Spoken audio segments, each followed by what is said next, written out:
So I found this really, really good article on We Are Israel, and it is about the Passover.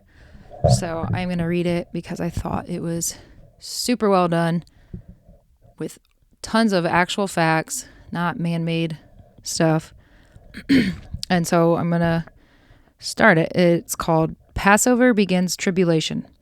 Many times in the scripture, the true Passover, as performed according to the instructions which were codified in Exodus 12, has been followed by cataclysmic events.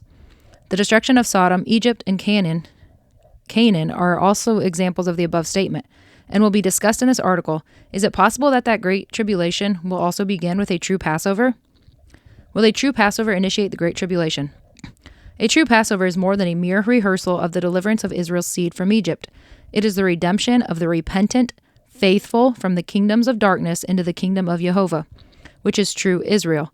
I make a distinction between the state of Israel, those who follow the laws of that man-made government with its statutes, judgments, and ordinances, and who trust in its military intelligence, tanks, ground to air missiles, planes, etc., etc. And true Israel, those who have repented and are diligently learning, doing, and teaching our Heavenly Father's statutes, judgments, and ordinances. True Israel trusts in Jehovah, Elohim, and exclusively for all their provisions and safety. A true Passover is not a corporate redemption, but rather an individual and deeply personal one. That may seem obvious to some, but I believe we, in ignorance or pride or both, have set aside Jehovah's instruction concerning Passover, which he said should be kept throughout all the generations. In Ezekiel 45, it indicates that Passover will be kept in the millennium kingdom, and since Jehovah does not change this makes perfect sense to me. The Hebrew word Ezrach, or Ezrach, it's in the Strong's Hebrew 249. It means the man who is born twice, once by water into some kingdom of the earth, and once by the Spirit through his participation in the true Passover into the land of Israel. He is the man who is born again. In order for a man to take part in the true Passover, he must first be one who has repented and committed himself to keeping all of Jehovah's ways from the heart. This man is called a ger, G-E-R, and from the Hebrew Strong's 1616. In the scriptures and can come from any nation, so like a stranger. He becomes a ger, a citizen of true Israel, through baptism. Once the ger is circumcised in the heart, he must be circumcised in the flesh also, and then he may partake of the Passover lamb and becomes an Ezrach, as one born in the land, or one born again into the kingdom of Jehovah. Here are some examples from the scriptures. The ger becomes a new creature once he partakes the Passover lamb. In Exodus 12, 47 through 49, all the congregation of Israel shall keep it. And when a ger, also known as stranger, dwells with you and wants to keep the Passover to Jehovah, let all of his males first be circumcised. Then let him come near and keep it. And then he shall become an Ezrach, as one who is native born. For no uncircumcised person shall eat it. One law shall be for the native born, and for the stranger, a ger, who dwells among you. Joshua also provides us with this principle of circumcision prior to Passover. These folks also went through the water, a baptism type of experience, just before they were circumcised and ate their Passover lambs. The 4th chapter of Joshua begins with the people crossing the Jordan and finishes with Israel crossing the Jordan on dry land. What happened is in this chapter, they went through the water and were baptized into true Israel.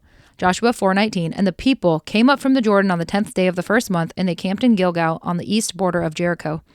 Joshua 4:22, then you shall let your sons know, saying, Israel crossed over this Jordan on dry land.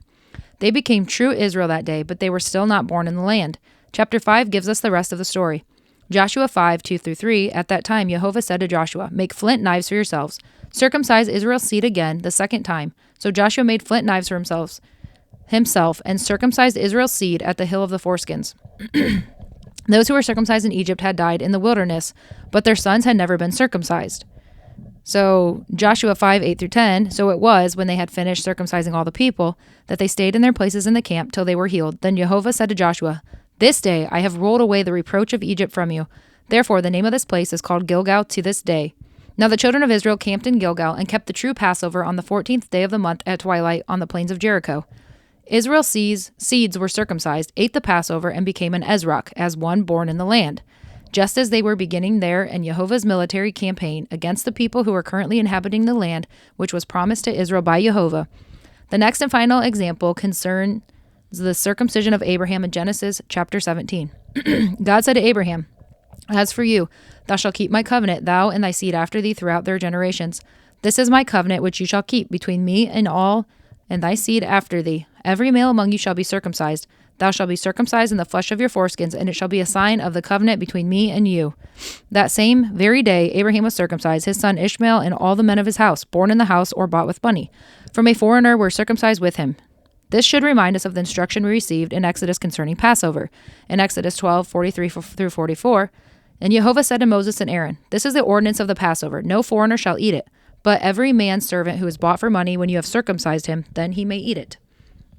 But there is more to this story also. This story requires us to seek with eyes that see and with a heart that understands.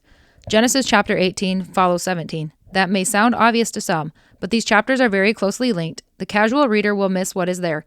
I did not see it until I read about this event in the book of Jasher. Here's what it said.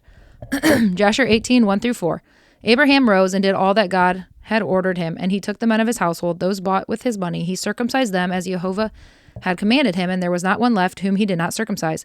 Abraham and his son Ishmael were circumcised in the flesh of their foreskin. 13 years old was Ishmael when he was circumcised in the flesh of his foreskin.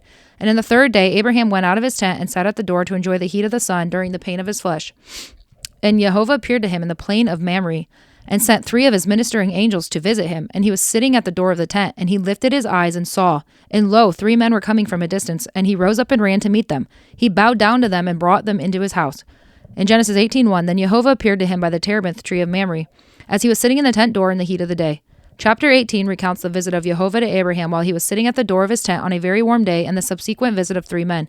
They who are called men but are really messengers or angels of Jehovah tell Abraham and Sarah that she will have a son when Jehovah returns to Abraham, and Sarah at the moed, appointed time, Hebrews 4:150, according to the time of life, the following year. Therefore Jehovah is visiting Abraham at the appointed time, and he will return at the same time next year also. When studying this phrase, the time of life, I was tempted to write it off as the time of spring, but I could not, as it also mentioned the moed and following so closely to the circumcision of Abraham. I've long felt that this chapter and the next chapter 19, which talks about the visit of the 2 messengers or angels to Lot and the destruction of Sodom and Gomorrah, were closely connected to the Passover for 2 reasons. Firstly, Lot served the messengers unleavened bread, the very night that the mod in Sodom came for the messengers/angels. In Genesis 19:3, but he, Lot, insisted strongly, so they turned into him and entered his house. Why? The righteous are indoors on the night of Passover. Then he made them a feast and baked them unleavened bread, and they ate. And secondly, I found a verse in Revelation that seemed to equate the destruction of Sodom, the destruction of Egypt, and the day Yahusha was crucified, and all to the Passover. Revelation 11:8, and their dead bodies, speaking of the 2 witnesses, will lie in the street of the great city, which spiritually is called Sodom, destroyed after Passover, and Egypt, brought to their knees after Passover, where also our Lord was crucified, died on Passover. To me it seems that Abram was circumcised, then celebrated the Passover, a time of life, or new life, a time for being born again. We will see how the Passover, kept the way it was intended, plays a crucial role in the events of the coming last days. For the tribulation to finish with the fall feasts of Jehovah, the Feast of Trumpets, Day of Atonement, and Feast of Tabernacles, they must begin with the spring feast of Jehovah, which are Passover, and the Feast of Unleavened Bread. This scenario is in agreement with what we have just seen, Passover and then Judgment. Sodom and Egypt are just small shadow pictures of the real deal. The Day of Coverings, also known as the Day of Atonement, is not for the nations. It is for Israel alone. We must join ourselves to Israel prior to that day, or there will be no covering for ourselves, nor our wives, or our children during the coming tribulations. I would expect that the 144,000 who are from all 12 tribes of Israel will be sealed on this Day of Atonement. If we are not Israel, we cannot expect that we will be sealed. The 144,000 sing as it were a new song, but it is really a very ancient song, which has been sung since the days that man was created. It is the song of righteousness. Revelation 14:3, they sang as it were a new song before the throne, before the 4 living creatures and the elders, and no one could learn that song except the 144,000 who were redeemed from the earth. Yahusha told Nicodemus that we must be born again. This second birth is into the kingdom of true Israel as an Ezrach, a native born of the land. Ezekiel 39:28, then they shall know that I am Jehovah their Elohim, who sent them into captivity among the nations, but also brought them back to their land and left none of them captive any longer. So, I loved this as we just celebrated Passover. I've been doing a lot of studying also on why does the church now celebrate communion and Easter and all these pagan things, and when Yahusha was actually celebrating Passover before his death, and that's what he said to do in remembrance of me, and then the Feast of Unleavened Bread. So, I mean, you guys have to do your own studying, just like anyone should, and you decide what you believe